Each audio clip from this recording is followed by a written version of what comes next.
Assalamualaikum warahmatullahi wabarakatuh. Salam sejahtera bagi kita semua. Semoga semuanya dalam keadaan sehat walafiat, walaupun di masa pandemi seperti sekarang ini.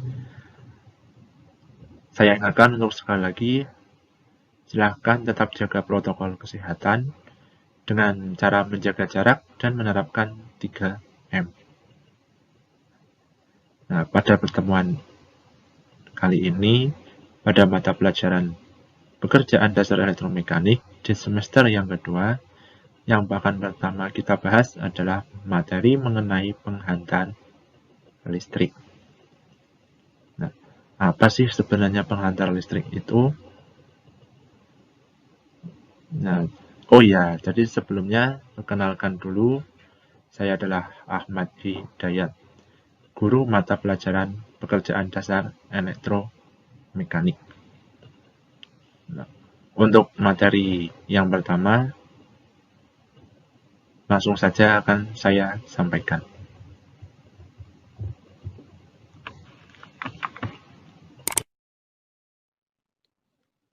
Oke, pertemuan pertama pada semester kedua di mata pelajaran pekerjaan dasar elektromekanik akan membahas mengenai penghantar listrik. Mungkin akan lebih familiar ketika disebut dengan kabel.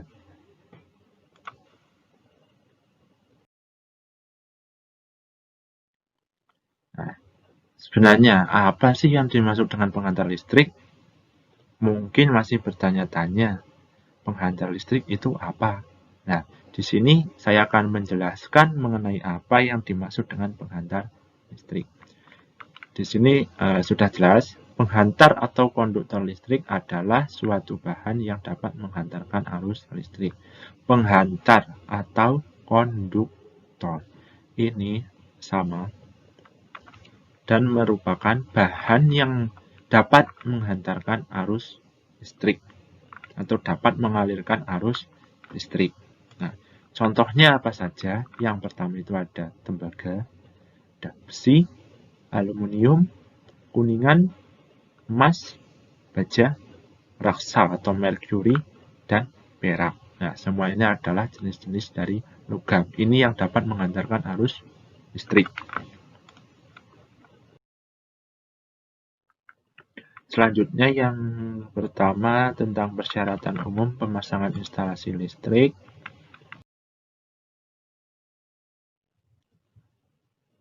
Di sini yang pertama syaratnya adalah harus ekonomis.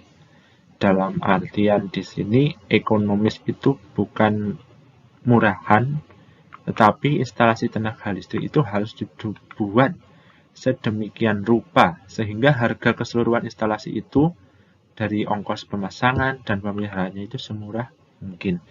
Namun juga tidak boleh mengabaikan syarat keamanannya. Makanya setelah syarat ekonomis di sini adalah syarat keamanan. Instalasi tenaga listrik harus dibuat dengan baik dan aman, sehingga kemungkinan timbul kecelakaan itu sangat kecil. Terus ada juga syarat keandalannya.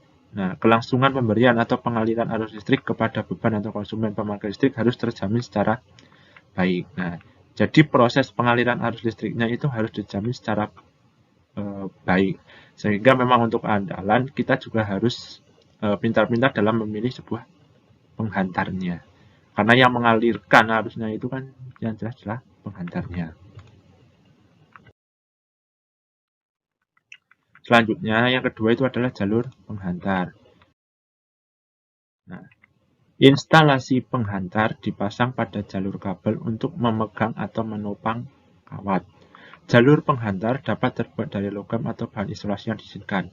Bila terbuat dari logam, jalur tersebut harus dibumikan. Dalam artian itu di-groundkan. Jenis-jenis jalur penghantar itu ada pemakaian datar penghantar permukaan, ada pemakaian di bawah lantai, ada jalur penghantar sel, jalur penghantar kerangka, dan jalur penghantar dengan kawat. Pemilihan material jalur tersebut yang pertama itu dilindungi terhadap korosi, terus terhindar dari kemungkinan rusak berat, tidak dipasang di tempat berbahaya, jumlah penghantar per jalur sesuai dengan ketentuannya. Penggunaan jalur penghantar hanya pada konstruksi yang dirancang untuk maksud tertentu.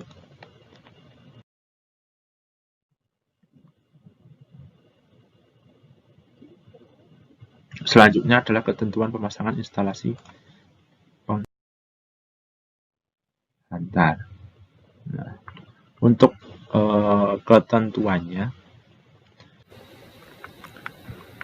ketentuan pemasangan instalasi penghantar. Berikut ini ketentuannya. Yang pertama, pemasangan instalasi kabel harus diteliti atas daerah penggunaannya. Nah, ini bisa dilihat di PUIL atau persyaratan umum instalasi listrik. Baik, aman, dan terjamin kontinuitas kerjanya. Tahan terhadap gaya mekanis, getaran, atau akibat hubungan pendek. Pelindungan terhadap kerusakan mekanis baik dengan pemasangan yang tepat ataupun dengan menggunakan pipa selubung.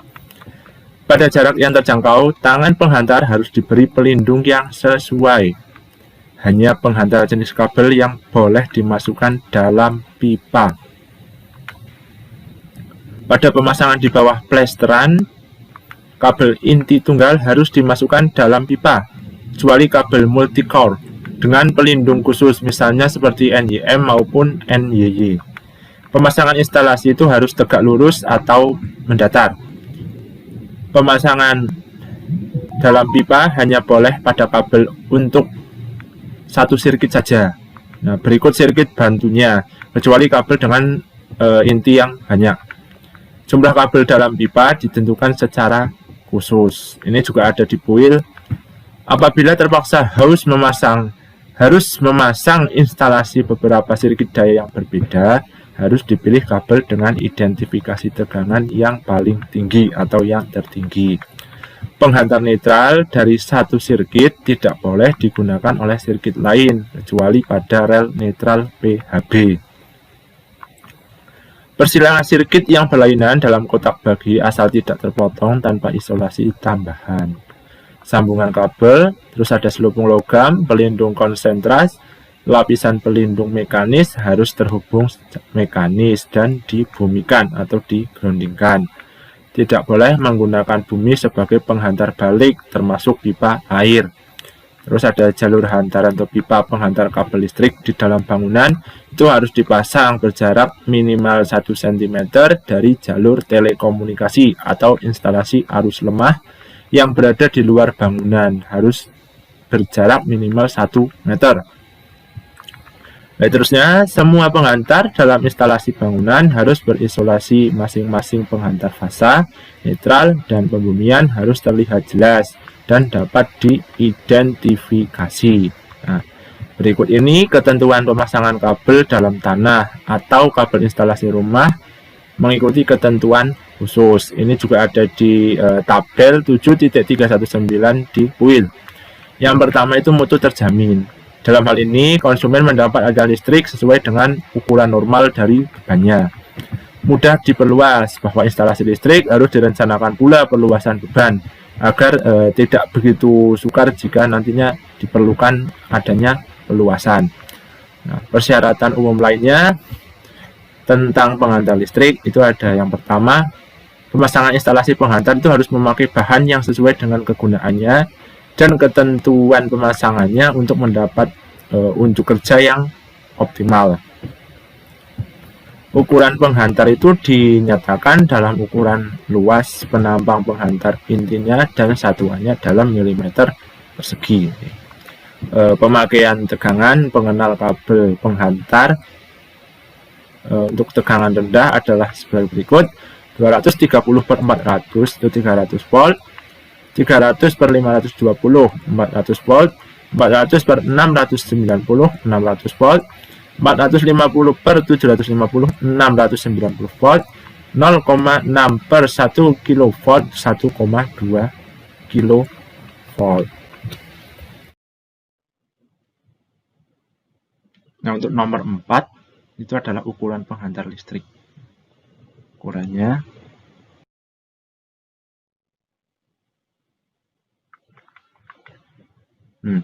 Penghantar atau kawat kabel yang sering digunakan untuk instalasi listrik penerangan umumnya itu adalah terbuat dari tembaga. Nah, di sini memang banyak untuk instalasi penerangan, hampir semuanya mungkin ya, kebanyakan menggunakan yang terbuat dari tembaga. Mengapa tembaga? Karena tembaga itu dirasa memang selain ekonomis, dalam artian itu sebenarnya yang bagus adalah emas, tapi karena emas logam mulia jadi terlalu mahal sehingga menggunakan tembaga yang juga bagus untuk menghantarkan arus listrik.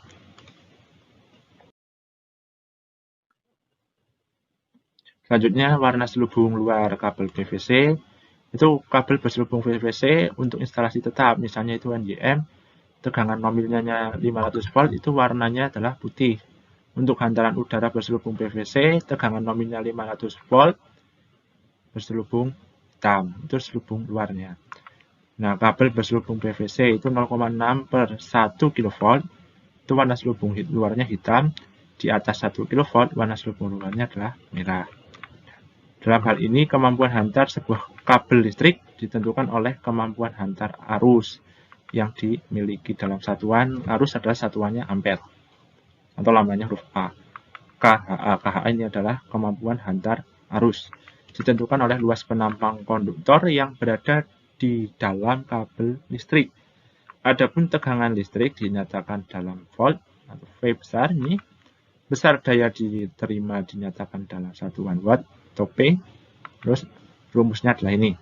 P atau daya sama dengan V atau tegangan dikali I atau arusnya.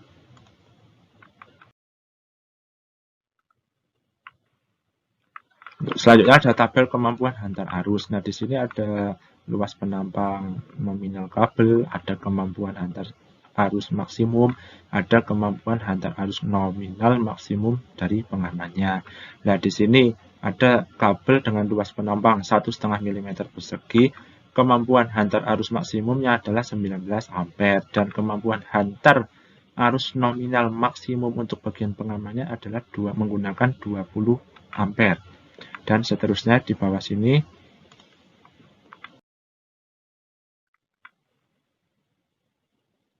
Nah, selanjutnya adalah konstruksi penghantar.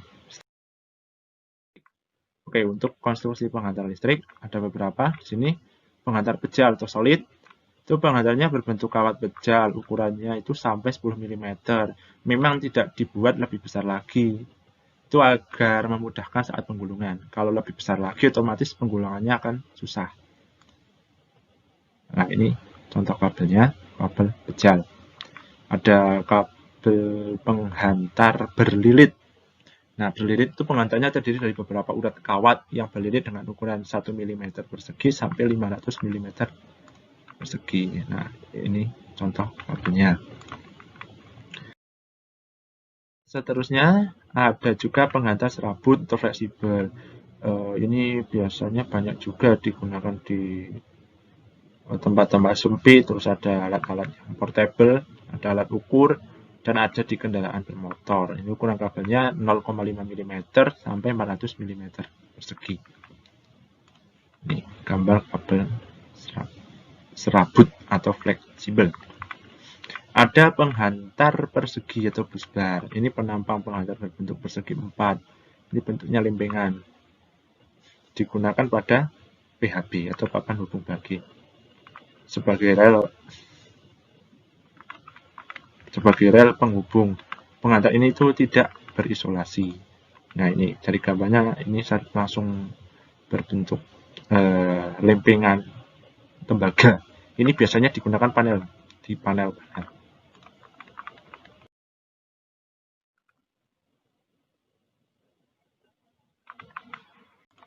Selanjutnya untuk klasifikasi penghantar itu berdasarkan jumlah penghantar dalam satu kabel. Ada penghantar simplex, kabelnya berfungsi untuk satu macam penghantar saja. Itu misalnya untuk fasa ataupun untuk netral. Contohnya ada kabel NYA 1,5 mm persegi, NYAF 2,5 mm persegi. Ini berarti hanya ada satu dari selubung kabelnya. Nah, untuk pengantar duplek, itu kabel dapat mengantar dua aliran, dua fasa yang berbeda, atau fasa dengan netral. Setiap pengantarnya itu diisolasi, kemudian diikat menjadi satu menggunakan selubung. Contohnya NYM 2 kali 2,5 mm. Dan ada juga NYY 2 kali 2,5 mm persegi. Di sini mengapa di sini ada 2 dan di sini tidak? Karena ini kabel simplex, jadi hanya ada satu kabel. Sementara ini ada 2 kabel yang kemudian diisolasi, diikat. Selanjutnya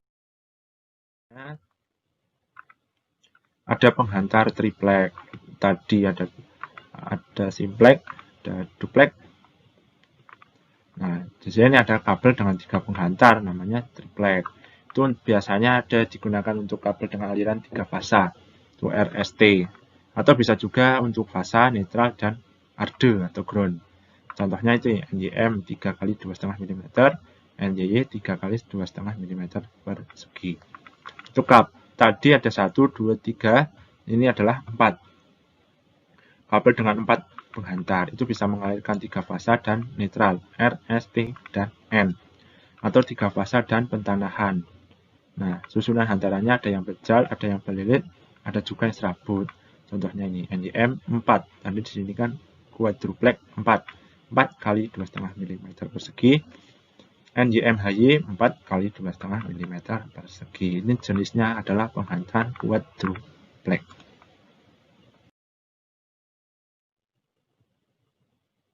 Yang keenam, ini jenis-jenis kabel yang digunakan dalam dunia kelistrikan ya.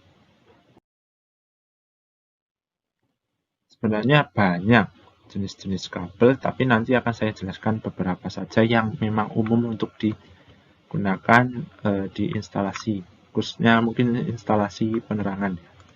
Namun sebelumnya di sini ada beberapa macam kode penghantar kabel. Sini bisa dibaca ada N. N itu kabel standar, itu biasanya berinti tembaga, penghantar berisolasi. Ada A itu penghantar aluminium, A itu kabel berisolasi tunggal, ini A di posisi urutan huruf ketiga. Ada A di urutan huruf keempat, kelima juga bisa. Ini adalah selubung pelindungan luar. Ada AA, double A, itu 2 lapisan selubung pelindungan luar. Ada B itu bisa menggunakan pita baja. Terus yang B kedua ada selubung timah hitam atau timbel. Yang C itu konsentris penghantar tembaga. Terus ini selubung penghantar di bawah selubung luar. Selanjutnya ada juga CE, ini penghantar konsentris pada masing-masing inti. Dalam hal ini ada contoh kabelnya, itu ada NYC, ada NYCC, EY. Nah, itu contoh kabelnya. NYCEY ya, maaf, bukan CEY. Untuk CW, penghantar konsentris pada masing-masing inti yang dipasang secara berlawanan arah. Dan D itu spiral anti tekanan, E kabel dengan urat yang masing-masing berselubung logam. Ada F perisai kawat baja pipi, ada F lagi penghantar kawat halus, ada FA kabel lampu, FL pipi, G spiral dari kawat baja pipi, dan G selubung isolasi dari karet, 2G selubung isolasi dari karet dengan tahan panas.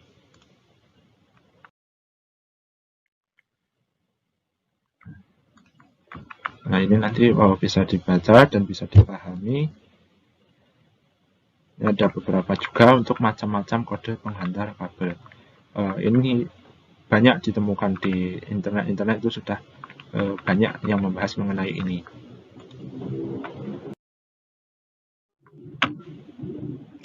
Nah, jenis kabel yang digunakan yang pertama ada NYA. Nah, tadi NYA, kabel NYA seperti ini.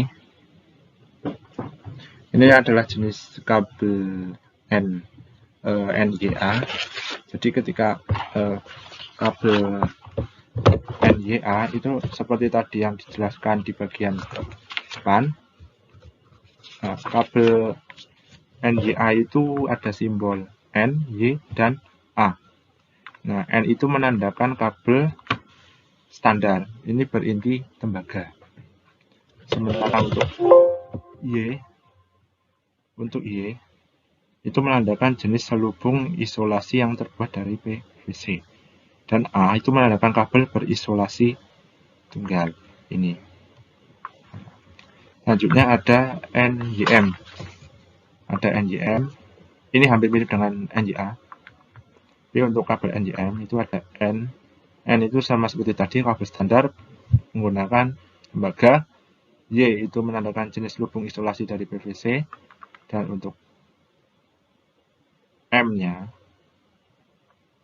itu biasanya terdiri dari beberapa. Jadi tidak hanya satu. Tidak hanya satu selubung seperti ini. Jika NYA itu hanya satu seperti ini. Kalau ini ada beberapa kabel NYA, terus ada PVC lagi yang melindungi. Ini kabel NYM. Ini banyak juga digunakan di rumah. Jadi ketika kabel seperti ini hanya satu-satu itu namanya NYA. Ketika sudah menjadi satu seperti ini banyak, ada 2, ada 3 atau berapa, itu namanya NYM. Terus yang selanjutnya ada kabel NYY. NYY. Nah, kabel NYY itu N kabel standar berinti tembaga, Y-nya itu isolasi dari PVC, dan Y itu menandakan selubung luar dari PVC. NYY. Terus di sini ada NYFGBY. NYFGBY itu adalah N kabel standar, terus ada Y juga. Jadi tadi Y isolasi itu dari selubung PVC. Terus F itu perisai kawat baja pipih, ini yang warna putih ini perisai kawat baja pipih. Terus yang G, BY, G itu spiral, bentuknya spiral pita baja ini.